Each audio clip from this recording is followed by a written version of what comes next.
छठ व्रत सूर्य देव और छठ मैया उषा प्रातःकाल की देवी को समर्पित है। यह व्रत कृतज्ञता, आरोग्य, संतान सुख और मनोकामना पूर्ति के लिए किया जाता है। कथा इस प्रकार है।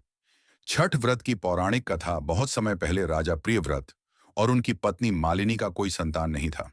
उन्होंने संतान प्राप्ति के लिए अनेक यज्ञ किए, लेकिन सफल नहीं हुए। अंत में महारानी ने एक यज्ञ किया, जिसके बाद उन्हें संतान तो मिली, परंतु वह बच्चा मृत पैदा हुआ। इस दुख से राजा और रानी अत्यंत व्याकुल हो गए। तभी संध्या समय आकाश से एक दिव्य तेज प्रकट हुआ। वह छठ मैया देवी उषा थी। उन्होंने रानी से कहा, मैं सूर्य देव की मनोहर शक्ति हूं। यदि तुम मेरी विधि विधान से पूजा करोगी तो तुम्हें संतान सुख जरूर मिलेगा। रानी ने देवी की बताई विधि से छठ व्रत किया। कुछ समय बाद उन्हें एक सुंदर पुत्र प्राप्त हुआ। तभी से यह व्रत संतान सुख, लंबी आयु, स्वास्थ्य और सुख समृद्धि के लिए पूरे भारत में मनाया जाने लगा। एक और प्रसिद्ध कथा सूर्य पुत्र कर्ण की। महाभारत के समय कर्ण सूर्यदेव का पुत्र था।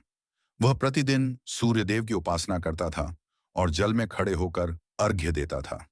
कर्ण ही सबसे पहले छठ जैसे व्रत को करने वाले माने जाते हैं। इसी कारण छठ में जल में खड़े होकर सूर्य को अर्घ्य देने की परंपरा है।